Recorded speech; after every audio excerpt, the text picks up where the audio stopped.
Recording. And now we are streaming. Hello, everyone. Hello. Friday. Hello, Cynthia. How are you doing today? I'm doing good. I'm glad today's Friday. Yes. Yeah. This week, I don't know.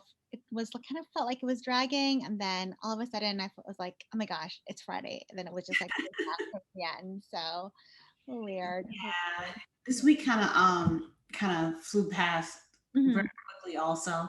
I think it's what school ended last week and then the summer starting that I feel like I just been off my schedule all week, you Yeah, know. it's definitely a transition. It's definitely a transition period. So Yeah. So I'm gonna use this weekend to try to recharge. excellent. That sounds like a good plan. Yeah, I think we're supposed to get thunderstorms this weekend, so hopefully the rest of the like Saturday afternoon would be fine. But who knows? This weather has been so weird. I know.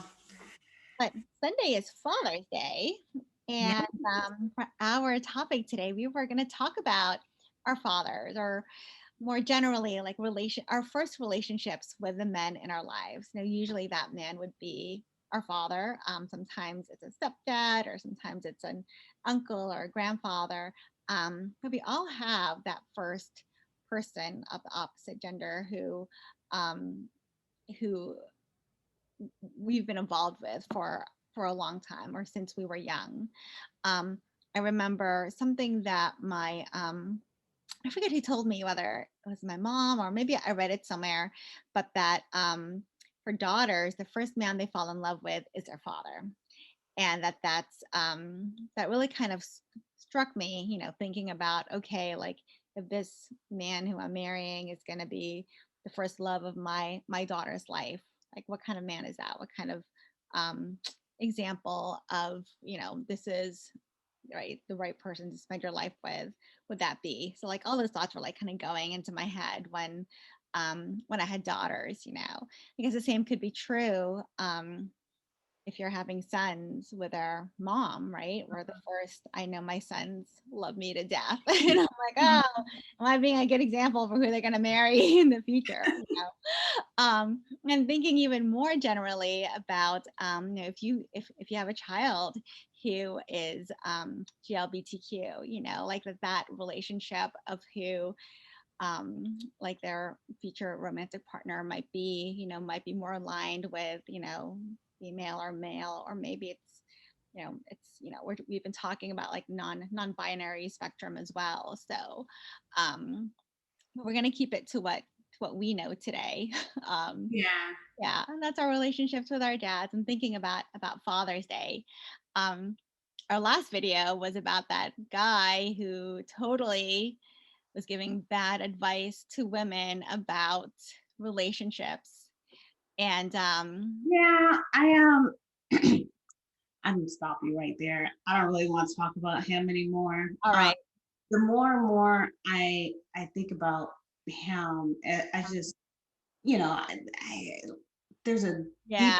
hatred towards women in general, Yeah. Yeah. and I think it extends far beyond his beliefs. This is something that's like something traumatic must have happened to him against a woman, and he's projected that on women and in not a good way. Yeah. So I mm, We don't need to give it any more air, and we don't need to give him any more screen time. Yeah, I mean, yeah.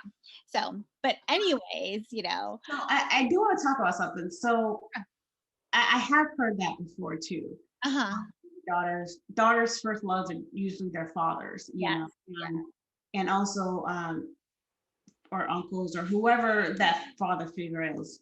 Mhm. Um, and my father's been there for me, and but it's the complete opposite. But in the end, it turned out that I was looking for someone. I'm sorry. I fell in love with someone who was just like my father, Mhm. and because that was the male figure in my life, whether good or bad, whether I liked him or not. Mhm. I end up marrying and divorcing Mhm. um, someone who resembles my father to a T. you Mhm. know. So there's good and bad with that, you Yeah. know. And I think that, you know, those individuals that are like are missing that father figure in their life, I think that it goes towards, I don't know, it can still extend towards a positive female, you know. Mhm. But I do think like having that kind of bond is special, especially with a father or a male figure. Mhm. Yeah. Yeah, and I do agree that, sometimes depending on your relationship with your dad, and what might have happened in your family growing up, that you might feel as you get older and you're more aware that, you kind of think of, okay, this I do want a man who is like my dad. Or you might go the opposite way and say, no, I could see all the faults of my dad and I want a man who's totally the opposite direction, right? um and it's and I think that, like, the piece that I hear you saying here is that sometimes it's like subconscious. Sometimes we're not aware. We think that, oh, okay, this man is different, he's totally not like, and then, Well, no, not that he's not like, but there's this unspoken bond you feel with this person because it's familiar, and you right, don't know familiar. where he is, but you just know that Mhm. like this feels nice, this feels comforting, this feels Right. good, but it doesn't feel good. It's just what in What your subconscious mind, what you're used to, and how you feel a you man is supposed to be because that's what you've seen, you Yes. know. Yes. And it wasn't until like, you know, leaving that I realized I don't want that. Mhm. You know, so I mean, it's crazy how like that one phrase Mhm. can be interpreted like different ways, and Yes. it extend like all these different like timelines and bounds, you know, Mhm. how people interpreted certain things, and the simple phrase of um daughter's first love is usually their father. Yes. Yeah. Love hate. Love hate. Yeah, yeah, that's true. Well, so I think part of it is realizing that when you're a child, right, your world is small, right? It's just your family, school, friends, right? It's not until you get older that you can kind of expand. Like if you go off to college or you leave home and you're working, you're meeting other people. Um, and and I think, and I know we've talked about this before, is that having some of that self-awareness of, what do you want in a relationship, and not just kind of being reactive. I heard you saying that, being with someone who feels comfortable, right? You might say, okay, well, that's great, I do want to feel comfortable with someone, but is it comfort because, this is what, right? Versus Yeah. comfortable meaning that this is someone who's really a good match for me. It might not be the person I was expecting, but this is someone who is a good match for me. Because I do feel that that comfort is something that what kind of it sometimes traps us into repeating unhealthy relationships. Yes, yes, unhealthy relationships and just unhealthy patterns, period.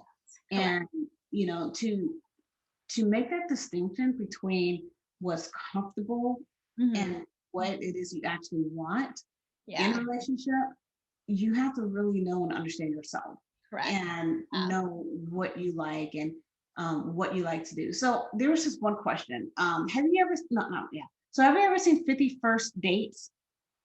Oh, with Drew Yes, Barrymore and very much. Adam Sandler. Yeah. Yes. Yeah. So I think I actually that was the one that I had not seen with Drew Barrymore, because I do love her, like, rom-coms, but I've seen like parts of it, and I know Okay. that, like, in the end, like it's he he loves that about her, that, like, they end up together. I think I saw the ending of it, but I didn't kind of see the beginning. Yeah. So they end up together, and every morning that she wakes up, she don't remember the past day. She Right. thinks the same day, you know, from the Yeah. car accident. And so every day he tries to win her love and affection, Mhm. you know, which I think is super cute. And Yeah. you know, one occasion, he told her the truth, and like he did every day. Hmm. And she said, to make it easier for you, the quickest way to win me over is to give me daisies, Hmm. flower. And so then I was thinking to myself, um, what is the one thing someone can do to actually win me over? Uh-huh. And it's those simple questions that if you don't truly know that about yourself, like you don't really know yourself. Hmm. You don't know what that one thing is. And I thought that simple question was powerful. Yes. Yeah. Yeah. I totally agree with that. I know in my life, it personally took me like several tries to figure out, okay, like this is the type of person who I feel would be a good match for me. I know myself well enough to say, okay, this is what I want, and these are some things I could compromise on, but these other things, no, like this is my hard line, you know. Um, yeah, and it takes some trial and error, and it definitely takes some introspection, to be able to ask yourself um, those types of questions. What is my hard line? What if I saw if I'm dating someone, I saw that person do this, that I would immediately say, "Oh no, this is our first and only date." What would that be? What are some things that I could compromise on? Um, like for me, it was like I didn't have a specific idea of the looks of a person that I would, be with. I've My husband is like really the only Asian person I've dated, which is weird. Um, because I've dated like every other ethnicity. So, and I never, expected myself to end up with an Asian man, yet here I am. So that was something that I know, surprise. That was something that I felt like, was something I could compromise on. Like it didn't really matter to me. Um, but that, the other parts of his personality and the way that he was, and then his family was also something that I felt was really important. Like what was his relationship with his family? Yeah, that plays a big part also. Mhm. Um, and so, question for you. Yeah. Um, and I don't want to get you in trouble, so stop me. um, so, with your husband, was it his traits that attracted you to him, like his quality, his personality, and was that like familiar, or was it what Irma like? Mhm. Yeah. So it wasn't I definitely thought that he was actually not so much like my dad, Um Yeah. like my dad is very like my dad is very charming, and he's very kind of like like alpha, Mhm. um and when I met, so it's a little bit hard because he does have a lot of the same traits as my dad, and he also has some traits that are not like my dad. Like my dad can be very traditional and very conservative, and Trent starts off that way, um, but then he changed, and he's more flexible than he was when I first met him. Um, but it's a little bit so this question is hard because when I met him, how they say that when like this relationship is the right relationship for you, um when I met him, our first kind of like sit down when we were eating, um there was this voice in my head that as we're like talking to each other that said, this is a man I could see next to me while I'm giving birth, which is like the weirdest thought because, I'm young, I'm not thinking of giving birth. Yeah. But then that thought kind of made like it just popped in my head, and that thought made me be like, okay, let me pay attention and see if this is the right person to have in my life. So I kind of feel like that already kind of like skewed my view of him, but he does have a lot of the same traits. They're both hardworking, they're both willing to sacrifice for their families. um he's Trent is very like he knows his stuff. He's very capable. And that was very attractive to me.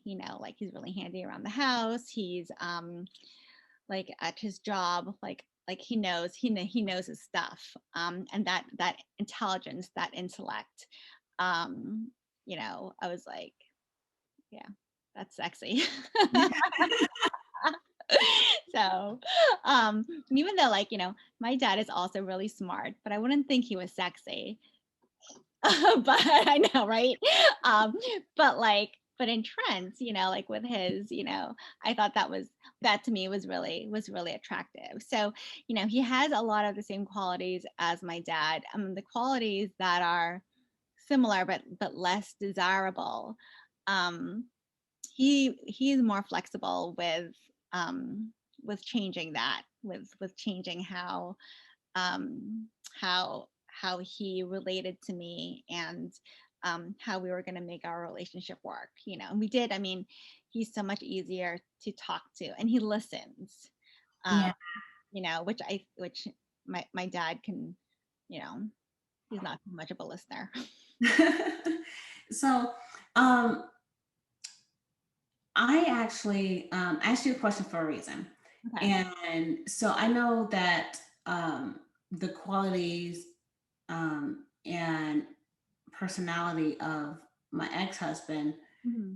was very similar to my dad, you Hmm. know. And um, before I met him, a Hmm. long, long, long time ago, Hmm. um, my very first boyfriend, Uh-huh. he was super sweet, so nice, so caring, Hmm. wanted to cuddle. And um, I'm the third of five kids. Uh-huh. So I never got cuddled. Hmm. I was deprived of hugs. Um, so, that wasn't something that I was used to, Uh-huh. and it was something that I didn't think that I needed, you Hmm. know. So I never had that, oh, my dad is holding me. No, my dad was like, you have food, Mhm. you have some place to sleep, you Yeah. got clothes on your back, you know. Um, so I never had that type of affection. Mhm. And when he was giving that to me, Mhm. I didn't like it. I pushed him away. Mm. And let me see, I was 16.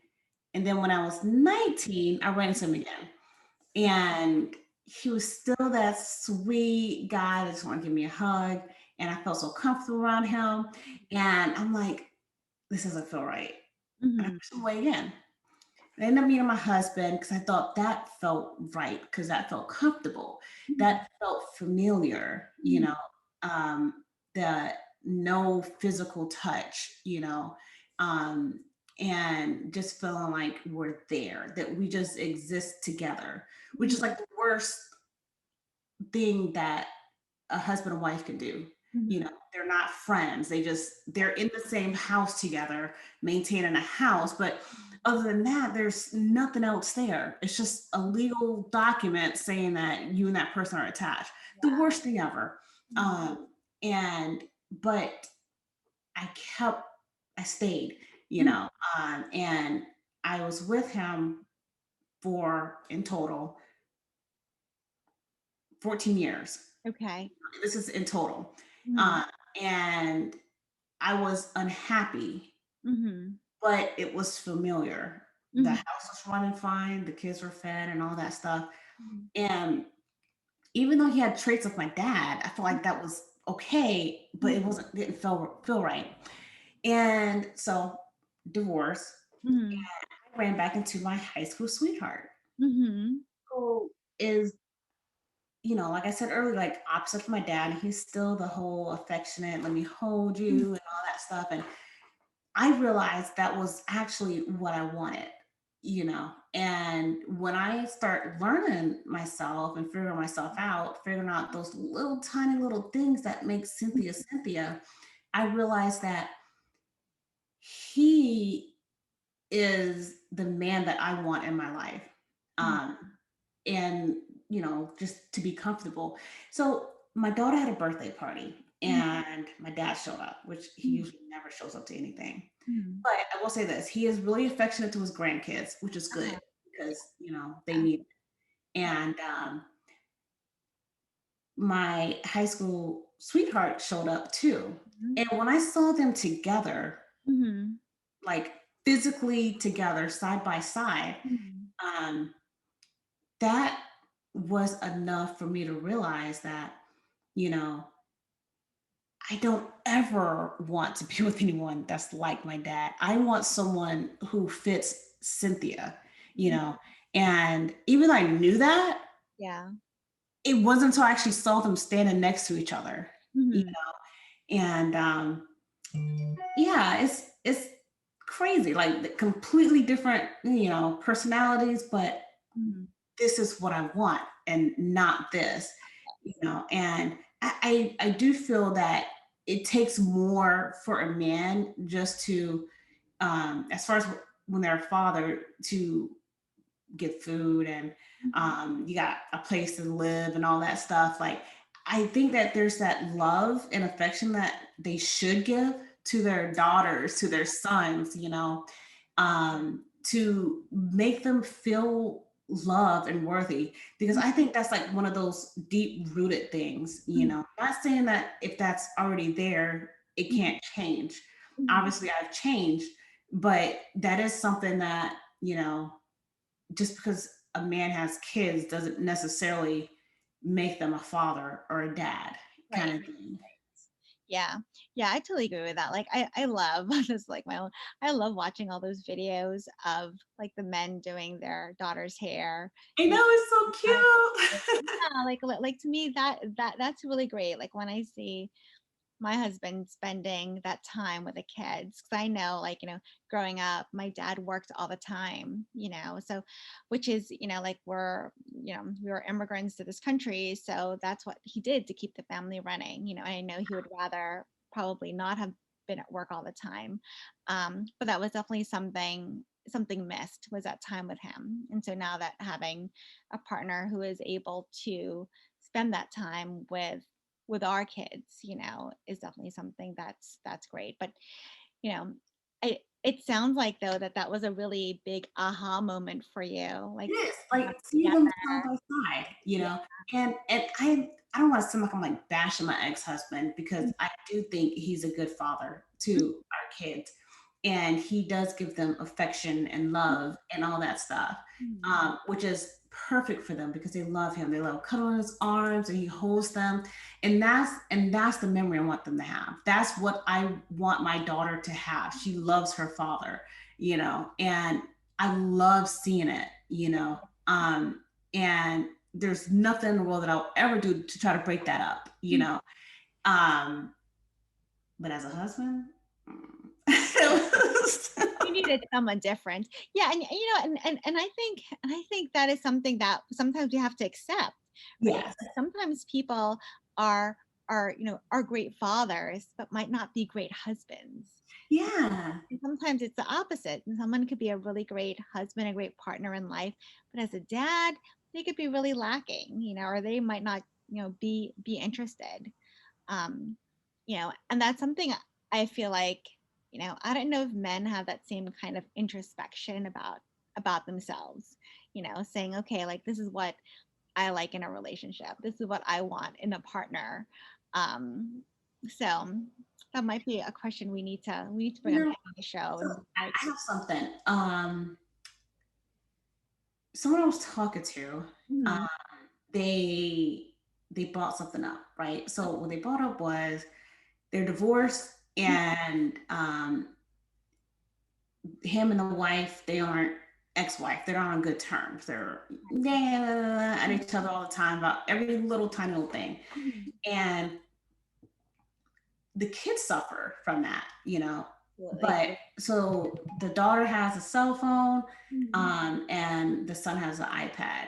mhm, So this person will say, like, I keep trying to call my daughter and she's not answering. Mhm. I keep trying to reach my son, but he's not answering. Mhm. Um, and he said he was just going to stop.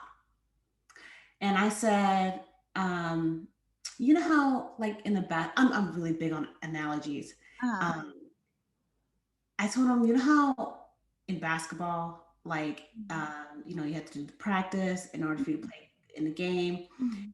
And I told him, well, think about this like basketball, Mhm. right? So before you go out into the court and play the game, you have to practice. And you Mhm. have to keep going in and practicing it and shooting those hoops, doing those drills in order for you to be really good.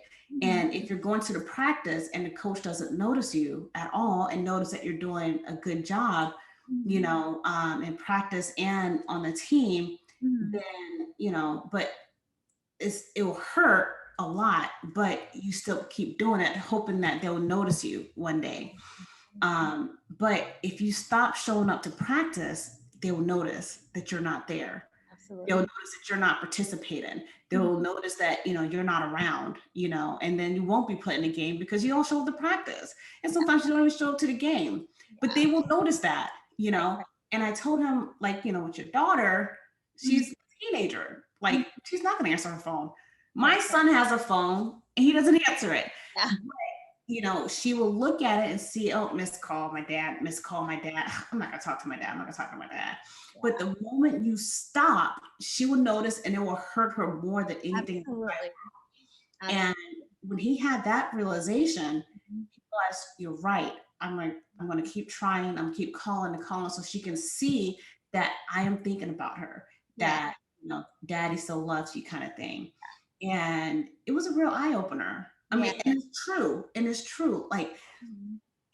there's more fathers, like, instead of using a divorce as an excuse to leave and abandon your kids, Mhm. like, still call, like, still try, because they do see that.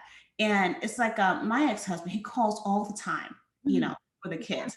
And sometimes they're playing a game on their iPad and he calls and they ignore him. I'm like, come on, talk to your dad, Yeah. Yeah. doesn't stop. Like, he's always there.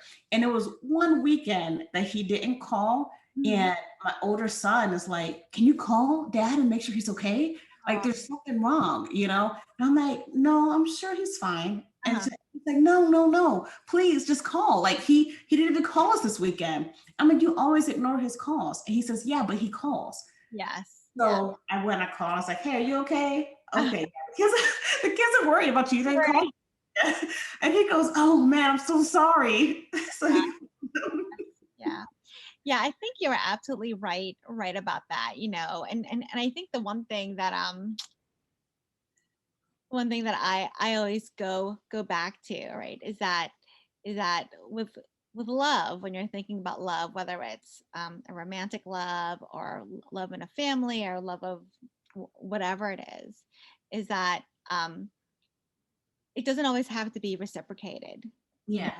Like whatever that behavior you're doing doesn't always have to be reciprocated, but that you should still keep on doing it because you love that person, because you love whatever that other thing is out there. Ooh, Because so I think that's a hard line, and it okay. depends. I think parent child, yes. Uh-huh. Husband wife, it needs to be reciprocated Correct. because you don't want to be given 90% and the other person's Right. giving 10. So Right. Right. that is circumstantial. Yes. Yeah. Yeah. You have a really good point there. And I guess I'm thinking like, if it's a job, if it's something that you have like power over, control over, right? If it's a relationship, a romantic relationship, it does need to be equal, that reciprocation always has to be. Well, so maybe another little caveat about it is that, like I might show my husband love and care in this way, but I don't always expect him to show me that same love and care in that same way as I'm showing him, so Yes, and that is where, because I've been in marriage counseling for several years, I've learned a lot, and it was very helpful. Mhm. So there's this thing called love languages, and Yes. with the love language, just the way you show love is Mhm. different, could be different than how they show love. Right. How they receive love can be different. So what Correct. you're explaining, in a way, it's almost like the way you show love is different. So I Yes. know with my ex-husband, his was words of affirmation, Mhm. and mine is touch. Mhm. So, I think I mentioned earlier that, like, he wasn't affectionate with me. And Right. that is my love language, touch my face, touch something on there, like, but this was words of affirmation. But the way I grew up, Mhm. it was so, there was no words of affirmation. It was like, it was like, good job on doing something. It was no, let me give you a hug. There Mhm. was none of that. So that's always something that I'm not used to doing, Yeah. Yeah. um, is giving that type of praise. So, Mhm. with my high school sweetheart, Mhm. um, his is quality time. So Okay. it works because he likes the quality time and Mhm. we cuddle all Yeah. the time. I get my touch. Quality time. Yes. Yes, yes. So it works out. So I think also understanding the love language between you and a partner is Absolutely. critical because because you might not know that he is showing you love, Yeah. in his Yeah. own way. Yeah. And my ex-husband thought that my love language was gifts. So he kept buying me stuff all the time. And I just kept setting aside. I'm like, stop buying me stuff. Yeah. Yeah. Like, Yeah. I don't like it. Yeah. Yeah. And I think this is where communication is really important, Yes. like I love words of affirmation.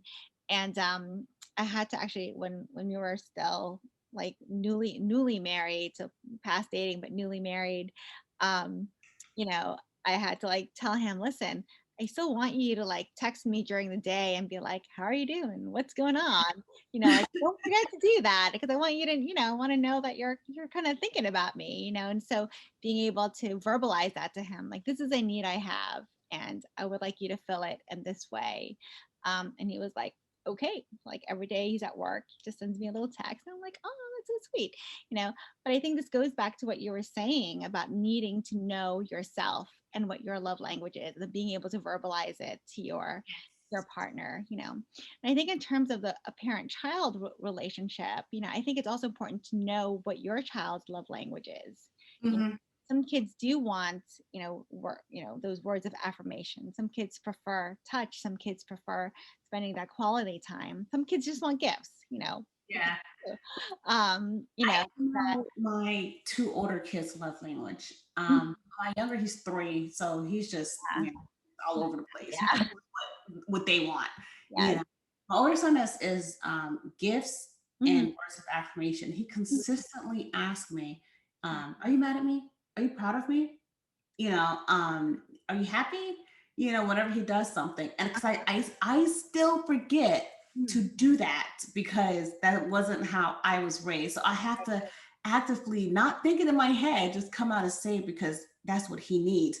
And I don't want to make him feel like that his way of wanting to be loved is wrong. Right. I think that's the worst thing you could do for a child, because, Yeah. so and my daughter is physical touch, like Mhm. me. So, it works out. We sit on a couch and we just cuddle and Well, watch yeah. TV. Yes, yeah. Yeah, that's so true. I know my third child, he just wants the time. Like he's doing something and he's like, "Could you just sit next to me?" And I'm like, "I can." Which just like you said, like if that's not how you've shown love before, if that's not how love was shown to you before, that's like really really difficult. Like if I was doing something with him, I'm like, oh yeah, great, but just that's spending time like with him doing something and me just paying him that attention. Yeah. So as a parent, like realizing what that is, and then making sure that even if it's not something that comes second nature to me, to be able to, you know to provide that for my child. And so this is stuff that I feel like our parents probably had no clue about. Yeah, I know. Parents are probably like, look, yeah, you're fed, you're clean, you're going to school, you're Yeah. safe, you have a house, you should be fine, you know? Lights are on, like, Good. Ron, we're exactly. happy. Exactly, I exactly. did my job. That's right. I have provided for you. But that emotional aspect of a parent-child relationship, I feel like is actually pretty new, thinking about children have their own feelings and their own thoughts about things and um, and how it's, now we know as parents that, we have to pay attention to that. Like our kids just don't come with and you put them somewhere and they're fine. Yeah, That they are developing and growing and taking in whatever we are putting out there for them. yeah, and I know as an adult, I do talk to my dad a lot, Mhm. and I will say that as a kid, you don't understand exactly how hard it is to be a parent, and especially a parent to more than one child. Yes, yes. Each kid is different Right. and interpret things differently. So Mhm. I'm 3 of 5, right? My older sister and older brother, Mhm. and my older brother and sister, we all have completely different personalities, Mhm. And I will say I'm most like with my older brother, Mhm. but we interpret stuff differently. And as a kid, you think, am I not loved? Like he doesn't want to hold me, like, but it's like, oh, okay, this person likes this person like that, that. And, so we sat down actually and we had Mhm. a conversation. Mhm. And um the conversation, well, it was actually more him talking. Mhm. For some reason, like, I guess see me now as an adult and Mhm. how I've changed or transformed since when I was a child, Mhm. a teenager, a young adult, Mhm. till now, almost in my years old. Yeah. Yeah. Early 20s now. Yeah. And I don't know why that got muffled, Mhm. but Mhm. so Microphone, you know whatever.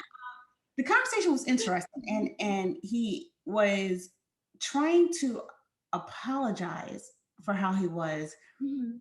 when I was a child. Mhm. And I told him you shouldn't apologize, and I told him, like, because when my dad got custody of us, 'cause my mom got sick, Mhm. I was 11 years old, Mhm. so a lot of me was already formed, Yeah. and I told him, like, it had to be hard because, like, with my kids, I see everything from birth till now. So I've got almost everything figured out, with their personalities. I Mhm. know, ooh, if this happens, I know Naomi's gonna snap, you Uh-huh. know. But when you got us, like, we were like, there was a big part of us that was already formed, and it was hard. And I Mhm. told him, you shouldn't apologize for that, you Mhm. know. Um, was it rough? It Mhm. was. But you know, I told him not to apologize for Mhm. it. And basically, like, this conversation we have, it was really good. It was really good. Needless to say, I told him that he's a fantastic grandfather. He's given them, my kids and all of his grandkids, like, attention, love. He holds them, he Mhm. listens to them and stuff like that.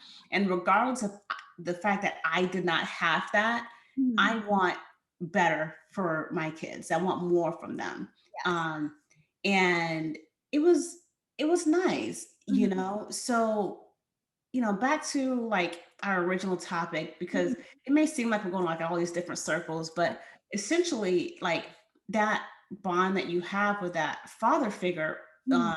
whomever it should be, father, uncle, grandfather, even your older brother, the Yeah. person down the street, Mhm. whoever that person is, Mhm. can really influence your relationships, how you see the Yeah. world, how you see the opposite sex, the same sex. It can change, like, Mhm. everything. I mean, as an adult, I mean, you can work on yourself now. You can't change the past because the past already happened. The past is done. You got to move forward. So you can work on yourself now and figure out yourself, what you want, what you love about yourself, Yes. and when you find out what you love about yourself, Mhm. you won't settle for less. you Yeah. know what your hard boundaries are, Right. Exactly. you know what you will tolerate, Yeah. so it's all this big circle, Yes. Yeah. Yeah. You're right. You're absolutely right about that. And yeah, I mean, like, people change as they get older. It's different. They have different experiences in life and also in Mhm. different relationships. Like when my dad was really strict with us growing up, like really, really strict. And I see him with my kids now, and he's like, it's such a big pushover. You know, and it makes me kind of wonder, like, is this how he would have wanted to be as a father, really, being more indulgent and more, um, but then feeling like the pressure of being the provider and being the Yeah, caretaker, um, so that like just like with your dad, right? That relationship, you know, he has that relationship with your kids. yeah. So, um, wait, and I was going with this because, ah, We're getting old. Our memories, like, that's right. I was going somewhere and then now I'm lost.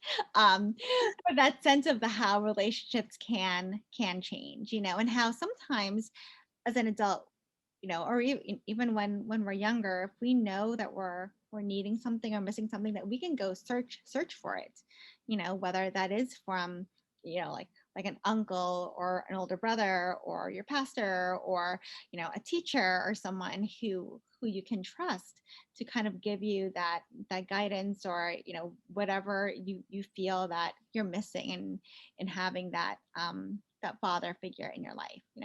I also want to point out, and I think we had talked about this, is that it doesn't necessarily have to be a father. It doesn't necessarily have to be, a man, right? Thinking of all like the single parents out there, the single mothers out there, um, you know, and for me, it really comes up to more of like a balance, right? You want to have a variety of people in your life who you can see, who you could, see as a role model, as a mentor, saying, okay, this person, I like these qualities about them. This person, some of the qualities I don't really like as much, and then be able to incorporate that into yourself, and being able to say that and to recognize that, and I think it always comes back to that sense of knowing for yourself what it is you want and being able to pick and choose, in terms of the relationships that you have in your life. yeah, the picking and choosing part, that is almost like you going into a casino and you see this, you got like a whole bunch of like quarters. You're like, oh, Uh, I'm gonna try this machine, I'm gonna try it, I'm gonna try it. Oh, let me go to the next one, So you have to take those risks to find out what it is that you actually like and love about yourself and what you want in a relationship, because the you're not going to get it right the first time, Correct. the Yeah, second or third absolutely. or fourth or fifth or Yeah, sixth or yeah, seventh. yeah, I mean, you're not going to get it right, and that's okay. But what you take from all those relationships is a better understanding of yourself and what you like and what you don't like, yeah, and just knowing also when you see the relationship not going well, you yeah, know. yeah, And I think sometimes when you're in a relationship for so long, you forget that you're not happy, and yeah, you forget at what point that mhm, happiness has stopped. yeah, But with each failed relationship, you're able to realize that, mhm, so with the gambling part for picking and choosing, like, mhm. don't be afraid, Right. and since when I moved out of my dad's house, I was 17 going on 18. I just graduated, went to the army. Mhm, And while I was in the army, I will say that there was a hole, like a mhm, gap, like mhm, in Cynthia, that was left, and I found that in these really strong, powerful women, mhm. and I admire them, and they helped me to realize what I want and find the strength that's in me, and I do think too that, like, with some girls that don't have that father figure in their Mhm. life, a positive one, they get caught up in the bad ones. Yeah. And those bad ones put on that face like, I'm here to help you. I am, but they're not. And you don't realize that, and that is a scary part. That's the part that, I wouldn't gamble with, with teenage girls looking for that father figure somewhere, because they can find the wrong ones, because there's a lot of bad men out there and boys Absolutely. that would really take advantage of that.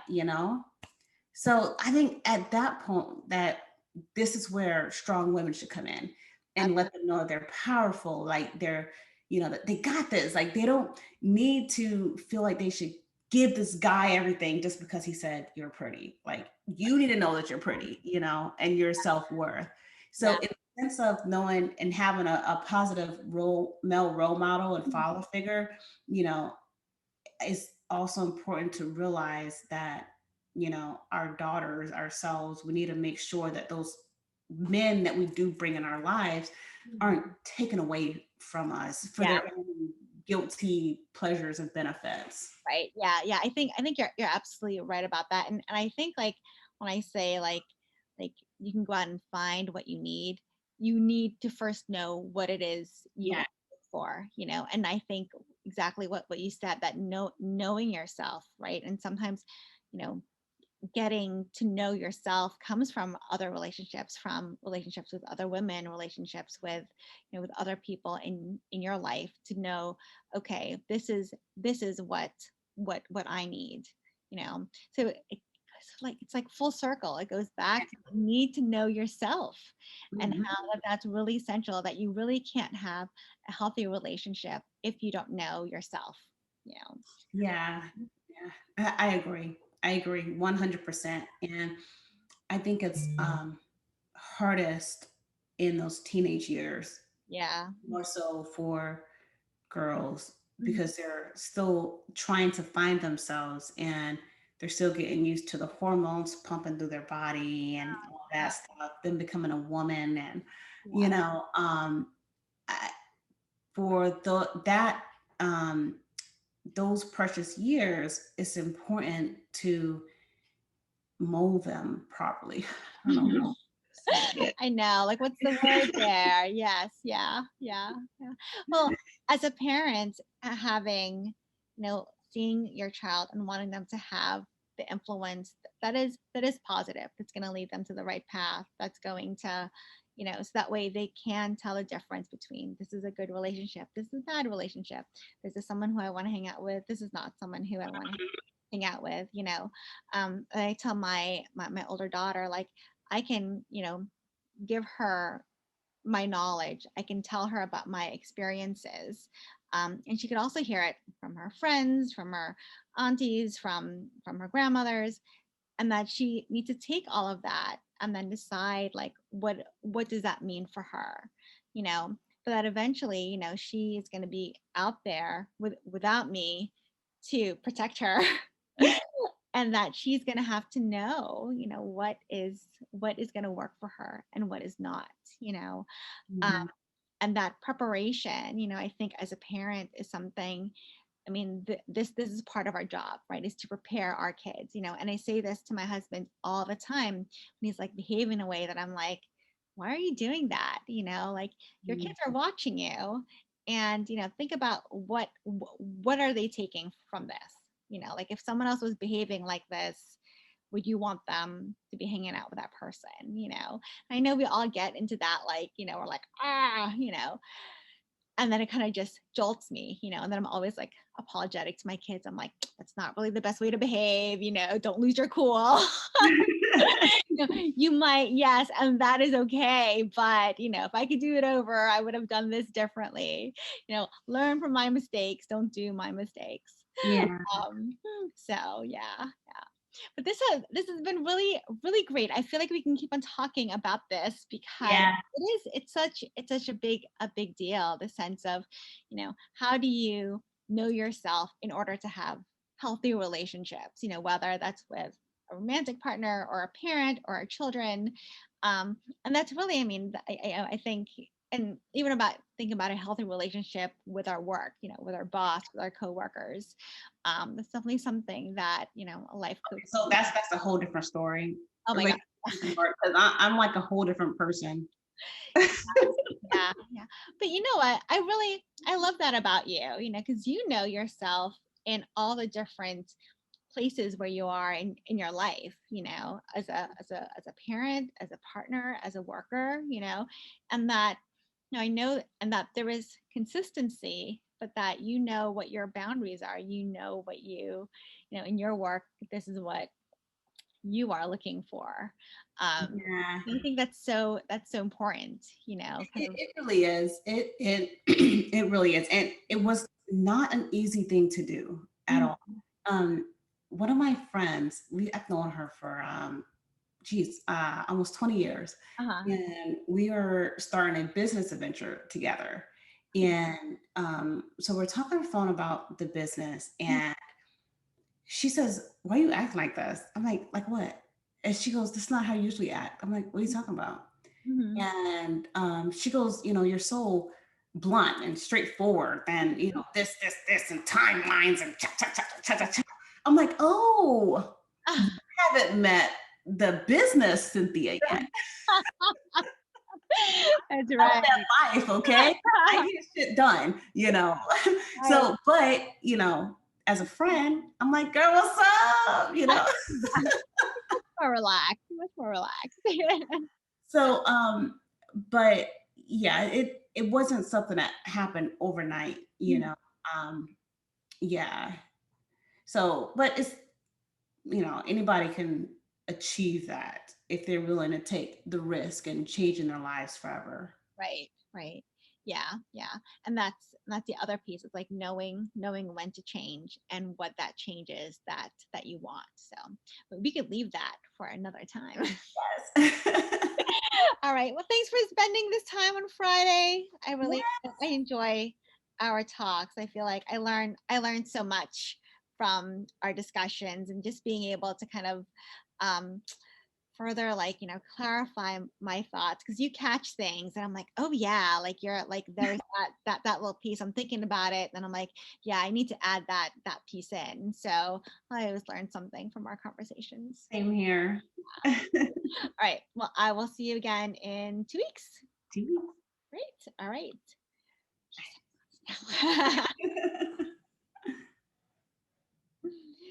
All righty.